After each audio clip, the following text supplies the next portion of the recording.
Bonjour et bienvenue sur la chaîne de Crazy Little Craft. Je suis Elise, alias Nalvea-chan, et je vous retrouve pour une nouvelle vidéo où cette fois on va préparer le bullet journal pour le mois de décembre. Je vais réaliser ma mise en page comme d'habitude sur des feuilles de classeur à petits points et je vais venir utiliser dans les produits Crazy ces 4 planches de tampons que voici.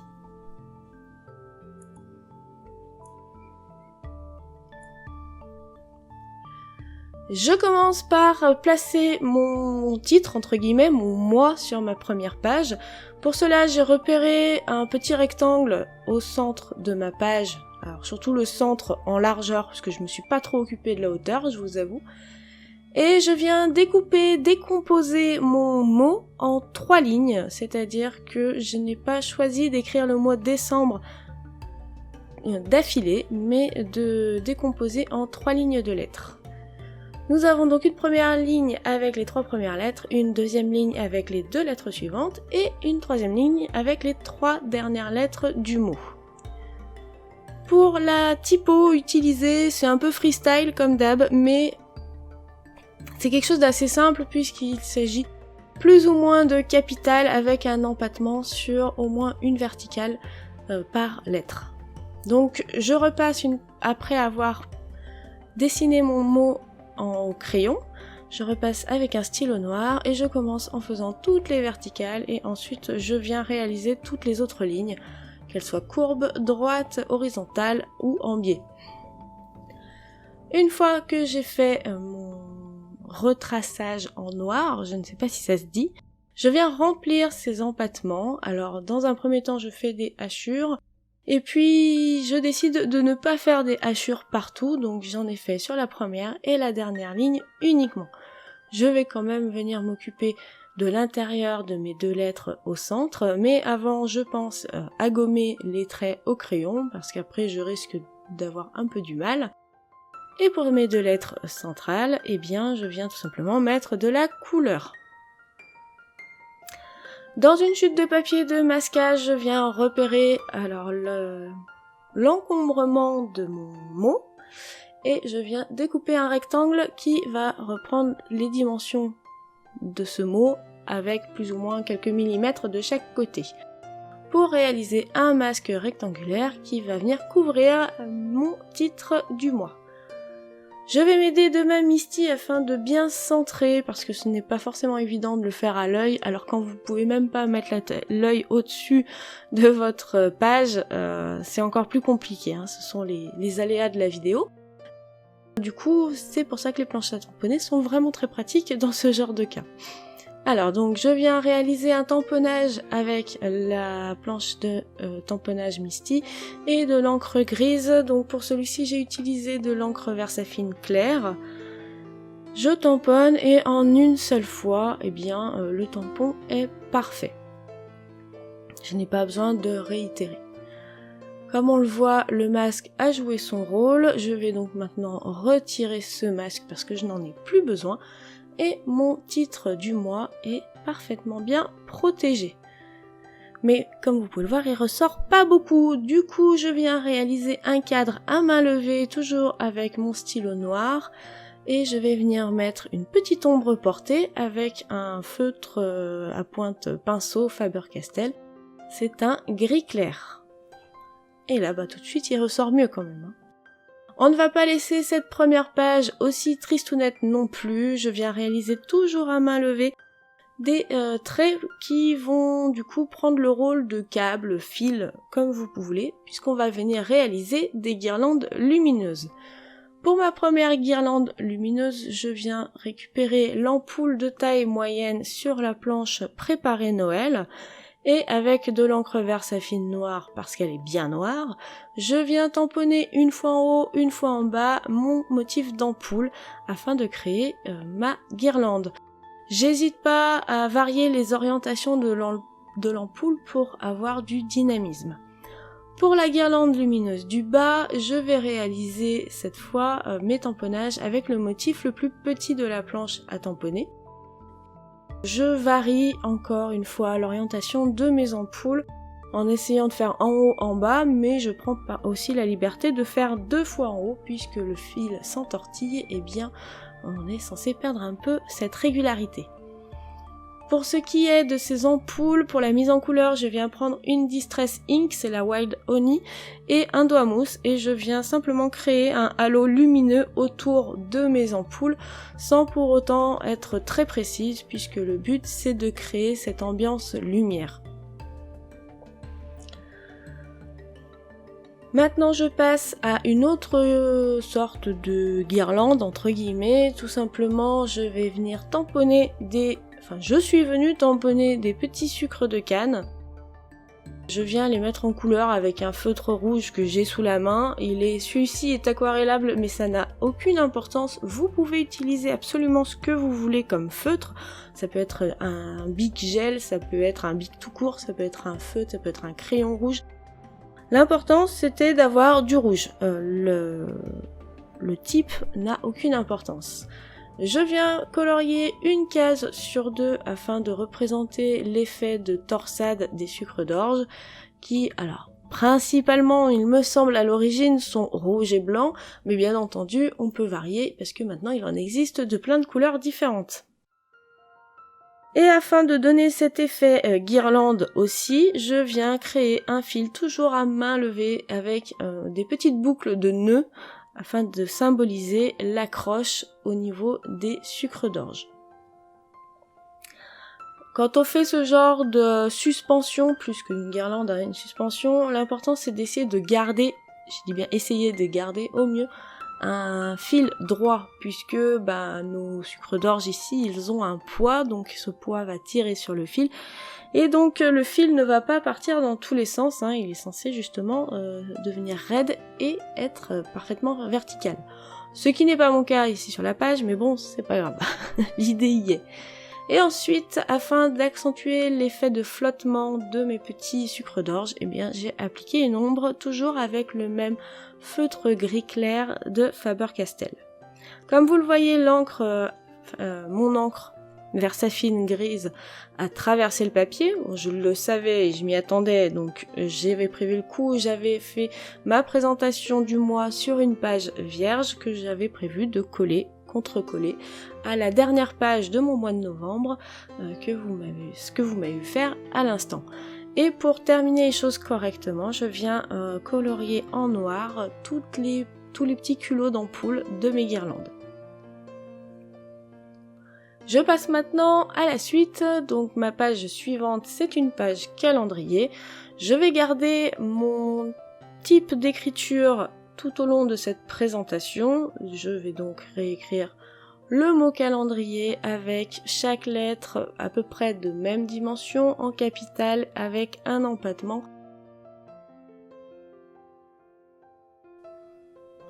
Encore une fois, je vais venir hachurer l'intérieur de mes empattements de façon irrégulière, c'est-à-dire que les 2 premières je hachure, ensuite je vais mettre une couleur, ensuite je hachure encore une, puis je vais remettre une couleur, puis j'en hachure 3, puis je vais remettre une couleur, etc. etc. J'essaye de ne pas avoir de logique, trop de logique dans la façon où j'alterne couleur et hachure. Je trouve que ça rend les choses un peu plus vivantes. Je vais également mettre sous mon titre cette nuée d'étoiles, cette nuée de flocons. En fait, on peut vraiment l'interpréter comme on en a envie. Et donc je la mets en dessous avec une encre Distress Oxide et je me rendrai compte un peu plus tard que cette encre-là ne traverse pas mon papier, ce qui est un très bon avantage pour la suite. Pour reprendre par rapport à la page qui aura en face, c'est-à-dire la présentation de mon mois, je réalise une nouvelle guirlande, une nouvelle suspension de sucre de canne. Bon, je me suis pas trop méfiée et du coup mon fil ne peut pas être bien droit, sinon je ne pourrais pas forcément toucher tous les sucres de canne. Alors je dis sucre de canne depuis le début, mais c'est en train de me revenir, c'est sucre d'orge. Et de la même façon, du coup mes sucres d'orge, je viens les colorier avec mon feutre rouge 1/2 pour réaliser la torsade.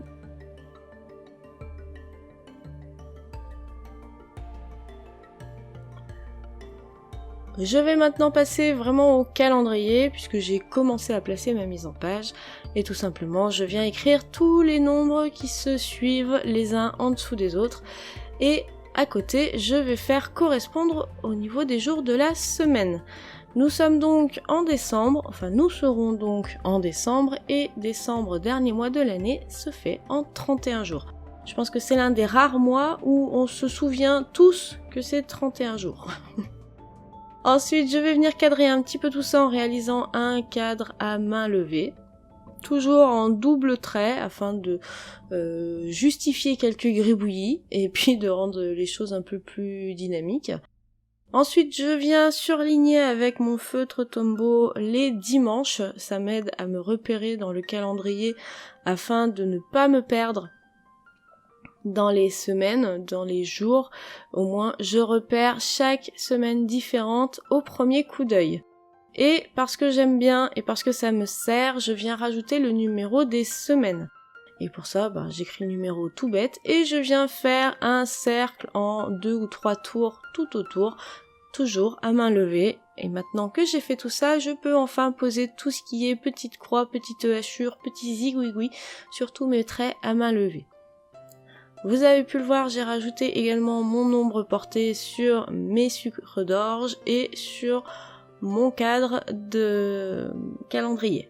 Et je viens rajouter une dernière ligne à main levée que j'avais oubliée. On passe à la suite avec la page To Do, donc c'est la page de liste de choses à faire, de choses à penser.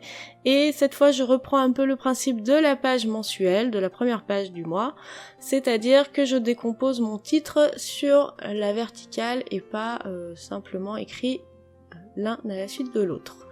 Je réalise également un cadre à main levée, toujours avec une petite ombre portée réalisée au feutre gris. Et pour mon espace d'écriture, pareil, toujours cadre à main levée. Vous me voyez toujours faire des cadres à main levée, que ce soit ici ou sur ma chaîne personnelle. C'est simplement parce qu'il n'y a rien de plus simple à faire. Ça évite de sortir la règle et ça donne un résultat vraiment sympa. Donc pourquoi se prendre la tête à mesurer et à tracer bien droit quand finalement, on peut faire les choses simplement et rapidement. Ici, ce sont des petits cadeaux que j'avais tamponnés avec la planche Magie de Noël sur une forme prédécoupée à l'aide de la silhouette et des découpes numériques disponibles sur le site, que je n'avais pas utilisé pour la préparation de mes petites créations pour le marché de Noël, et du coup, je me suis dit que j'allais venir le coller en bas de ma page To Do, et parce que le reste faisait un petit peu vide quand même, je suis venue reprendre une petite guirlande, et toujours même principe, un trait à main levée, le tamponnage des ampoules, et ensuite un petit coup de couleur avec un doigt mousse pour créer un halo de lumière. Là encore, je viens contre-coller ma page à la précédente, puisque avec la Versafine noire, l'effet, le tamponnage ont traversé. On passe maintenant à la dernière page de ma présentation mensuelle, c'est ma page timeline. C'est vraiment ma page utile le plus, celle que j'utilise vraiment le plus dans tout mon bullet journal, puisqu'elle me permet de repérer le temps passé à faire pas mal de choses, mais surtout le temps passé au travail. J'ai donc repris toujours le même principe de titre et je suis venue cette fois raccourcir le titre parce que je n'étais pas sûre de pouvoir tout rentrer dans la même ligne, même si maintenant en regardant un peu de loin, oui, ça serait rentré. Je vous épargne l'hachurage et la mise en couleur, puisque c'est toujours la même chose. Et pour mettre mon titre en évidence, je suis venue tamponner ma petite nuée d'étoiles, ma petite nuée de neige de chaque côté, toujours avec la même encre rouge pour rester dans la même logique. Et deux gros flocons que je suis venue tamponner cette fois avec une encre Distress Oxide et non pas l'encre Versafine claire grise. Et comme vous avez pu le voir, elle n'a pas traversé, ce qui va me permettre de pouvoir utiliser le dos de ma feuille sans avoir besoin de contre-coller. Donc ce sera parfait pour ma première semaine de décembre. Ce que vous m'avez vu découper, ce sont simplement mes timelines que je fais en informatique parce que c'est très long de faire ce petit tableau tout bête. mais quand il faut en faire 4 ou 5 sur la page, eh bien c'est pas forcément évident, ça prend beaucoup de temps. Donc c'est quelque chose que je fais à l'informatique. Et je l'avais fait pour mon mois de novembre, et quitte à utiliser une feuille adhésive, et bien pour ne pas gaspiller, j'avais également imprimé les semaines du mois de décembre. Donc je n'ai eu qu'à les découper et à venir les coller directement sur mes tamponnages. Et parce que c'est le dernier mois de l'année, eh bien je suis venue rajouter cette petite flèche suivie de la date 2019, tout simplement pour signifier la fin de ce bullet journal. Puisque je suis sur un format classeur, eh bien j'ai toute la liberté de pouvoir créer un autre bullet journal, classeur ou pas d'ailleurs, pour 2019, qui ne sera pas forcément à la suite de celui-ci, sans pour autant gaspiller du papier en laissant un carnet qui serait à moitié rempli. Voilà, je termine donc ma page de timeline en rajoutant les heures au niveau de mes petits rectangles de timeline. Donc voilà pour la présentation du mois de décembre dans mon bullet journal. Je voulais pas rester trop dans le bleu, je voulais rajouter quand même un peu de couleur et je suis vraiment contente du résultat avec ce rouge et ce jaune qui apportent quand même une touche de vie dans ce mois de décembre, puisqu'il y a évidemment Noël à la fin du mois et puis le réveillon. Mais c'est vrai que c'est aussi l'arrivée de l'hiver, le 21 ou le 20, aux alentours du 21 décembre, hein, je ne connais pas la date exacte. Et on a toujours tendance à rester dans le bleu et dans le froid. Donc voilà pour cette présentation, j'espère que ça vous aura plu et que vous aurez passé un excellent moment en ma compagnie. Je vous souhaite une belle fin de mois de novembre et on se retrouve très bientôt pour de nouvelles vidéos sur Crazy Little Craft. En attendant, scrapez bien et à très bientôt. Bye!